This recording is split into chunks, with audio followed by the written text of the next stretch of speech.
Hey kids, good morning, good evening, or good afternoon, whichever the case may be. Hey, as always, please hit that like. If you would please, share. Hey, if you share, your friends will check this out too. I can be amusing at times. I got a lot to talk about on this one. And if you feel compelled, do subscribe and you'll get notifications. Hit all the notification marks for me too, please. Let's talk about Wing Stadium, Kalamazoo, Michigan. I was 15 years old. It was in the 70s. 76, I was 15. Rock and roll was doing its thing. It was great, man. I remember going down and to where the bands were after they had arrived, and it was Rush. They had the tuning room, and I had to deliver 8 cases of Heineken, 7 actually, uh, and on ice in a barrel. It was in the tuning room. The guitarist was sitting there jamming out with a joint in his mouth, just plucking away, man. I'll never forget it. One of the best bands that most friendliest bands I ever met was a band called Legs and Diamonds. Their attitude was top notch, man. They had their shit together, and he asked instead of demanded. Hey, could you get us some more Perrier? Back then it was Perrier. That was the only bottled water back then.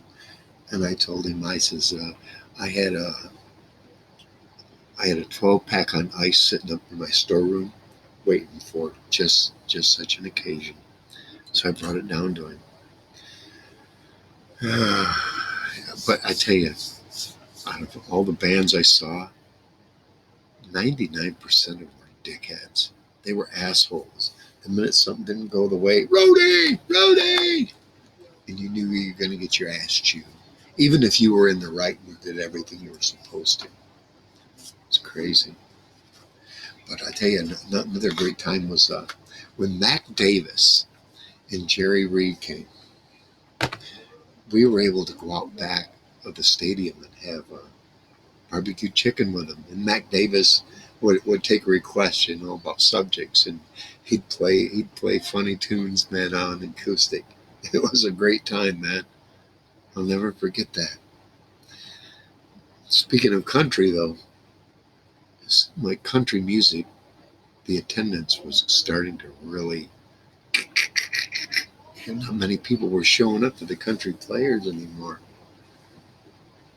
And I think that's why they sped up the tempo, like with Garth Brooks.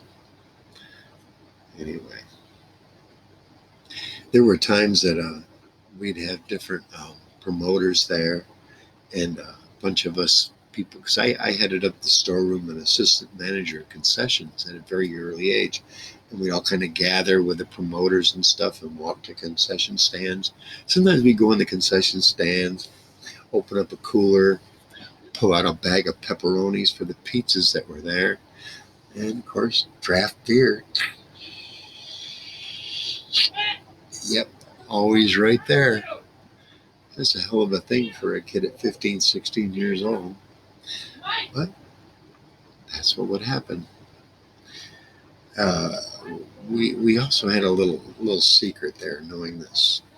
We purchased a little where I lived because I got emancipated at 15. That's another story. Um, we purchased a refrigerator, and we had like 3 of them in the garage. But we purchased a special refrigerator to put a keg into. It was a quarter barrel, and we had the CO2 and all that. What we do is on Friday night, if there was no concerts or anything, we just go get a keg, take it back to the house, hook it all up, and by Sunday night, or Monday morning rather, we'd bring it back and dump the rest of it out if there was anything left. Usually there was, because we didn't drink a whole quarter keg. Anyway, we dump out the rest and write it off as spoilage. and we in the stadium would get it back for free. Statute of limitations is long gone off that, kids. Anyway, oh, I can remember there were times that my boss and his Impala, I don't remember what year, had to been before, it had to been like early 70s. He'd do donuts in the parking lot, and we had a marquee that Impala would fit through the mirrors on both sides. They have about that much room on both sides of the mirror. And he'd go flying through that sumbitch.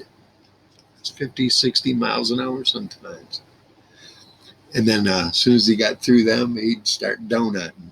I can remember me at 16 rolling joints while he's in the front seat while he's doing these donuts in the damn parking lot of this entertainment stadium. Good times for a kid back then. Unfortunately, as all good things do, they come to an end. And mine was during the Kansas concert. Not, yeah, it was the Point of No Return concert.